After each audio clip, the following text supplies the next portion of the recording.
you ever thought, what if the storm in your life wasn't meant to destroy you, but to rebuild you?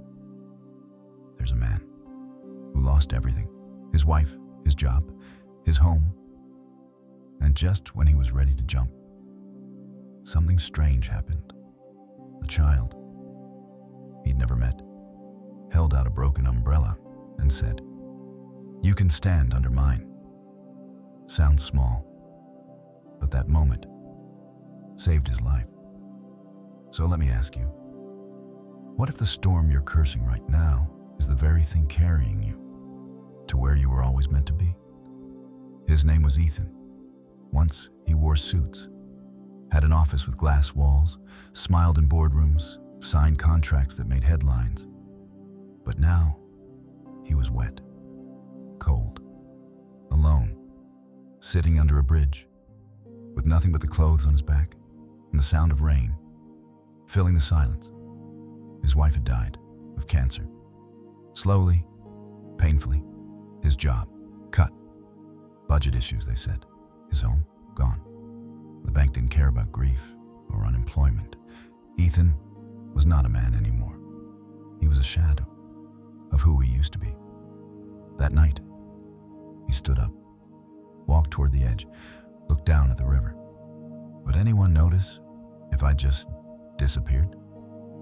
That's when he saw him, a child, no older than 6, thin, shoes full of holes, face half hidden beneath a soaked hoodie. The boy walked up slowly, said nothing, just reached out and offered Ethan a broken umbrella.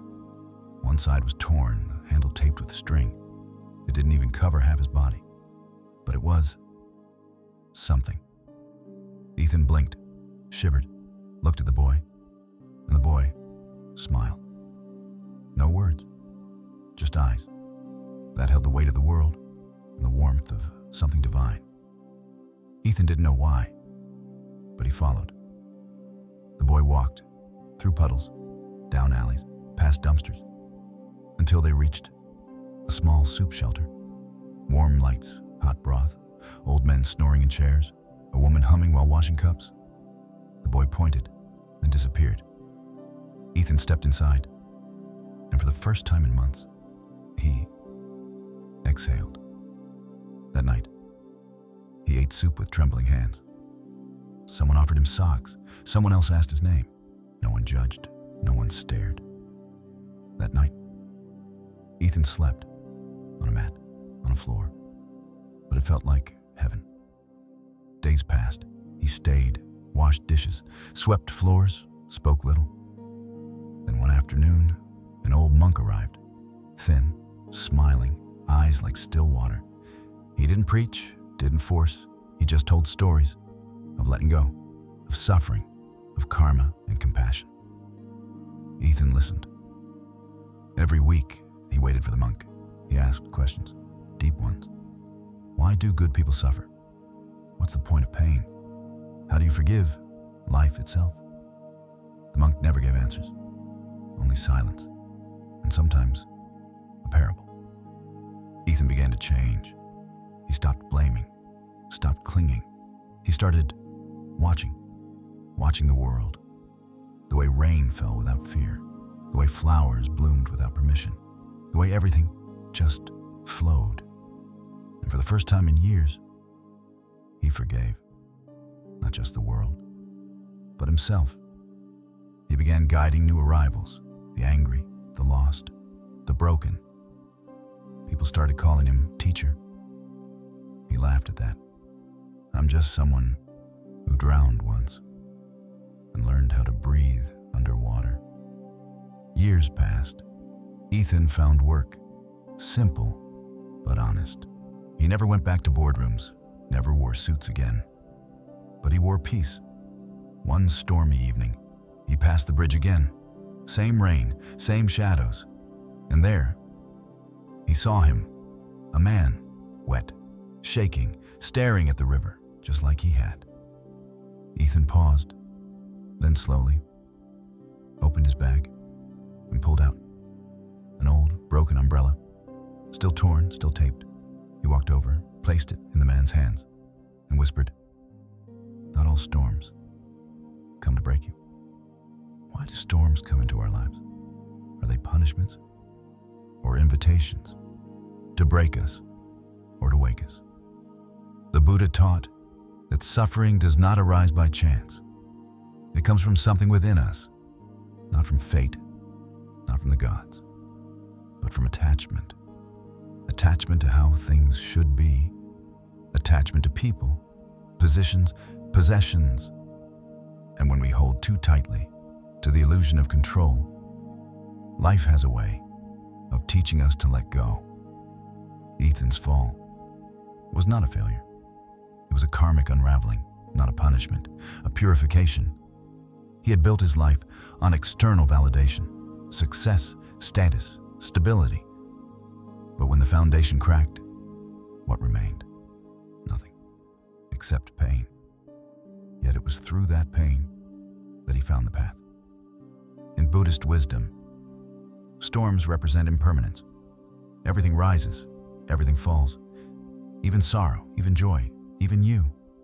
We cling to comfort, but comfort is not truth. We seek permanence, but permanence is the greatest illusion of all. The storm stripped Ethan bare, took away what he thought he was, what he thought he needed, and only when he lost it all did he see. He had never been in control. Control was the prison. Surrender was the key. Letting go is not weakness. It is clarity. It is courage. It is the moment we stop screaming and start listening. When the child gave Ethan the broken umbrella, that was not charity. It was a Dharma transmission, a silent teaching. You are not alone. You are still worthy. You can begin again, even if everything seems broken. How many of us are waiting for life to be fixed before we choose to live?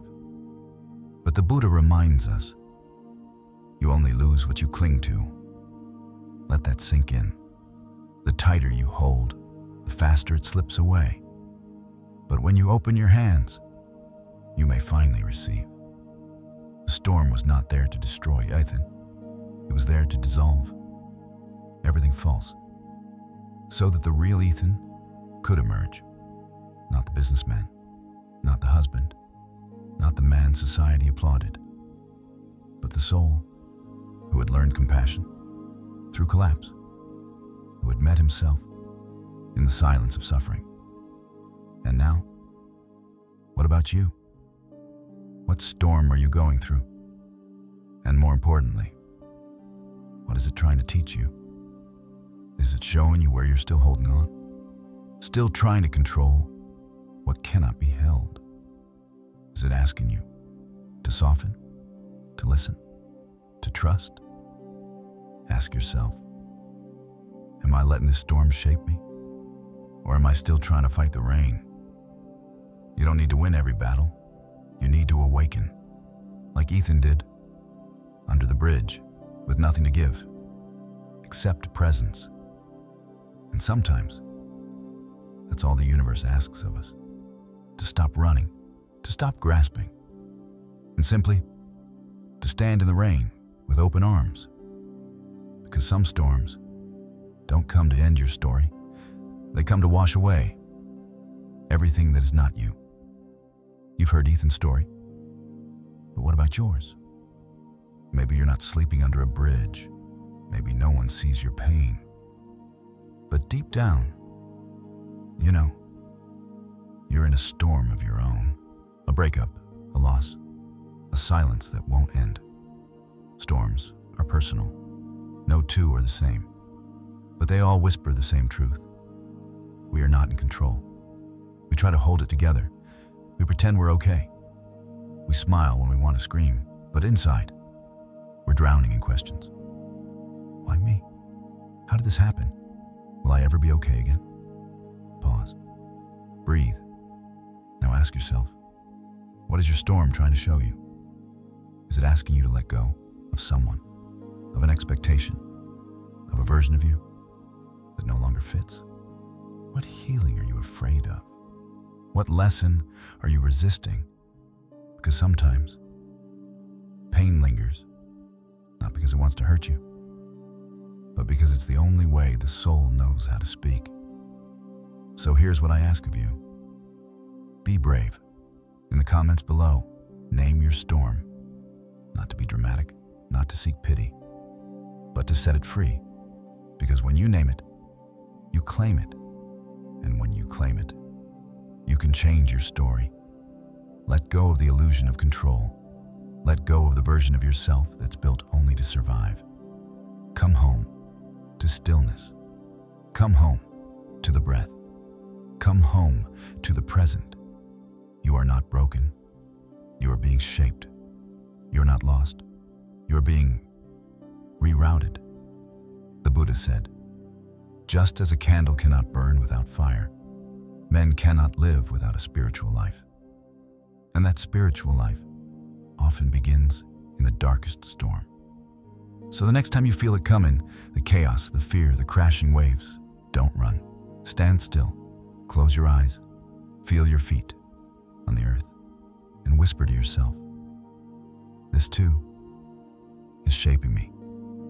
Now, a question. What if surrender is not giving up, but waking up? What if the moment you stop forcing is the moment you start receiving? What if that storm was never meant to break you, but to open the part of you that no sunshine ever could? So share your story. Tell us what storm you're walking through. And more importantly, tell us what it's teaching you. Because your words might become the umbrella someone else needs. And if this story moved you, if it made you cry, or breathe, or see things differently, please don't keep it to yourself. Share it. Subscribe for more soul-awakening stories, and tag someone who needs this message before they give up. Because healing is not a private act, it is a ripple. And maybe your ripple is the one that saves a stranger, like that boy did. For Ethan, years from now, maybe you'll see someone, shaken, tired, ready to give up.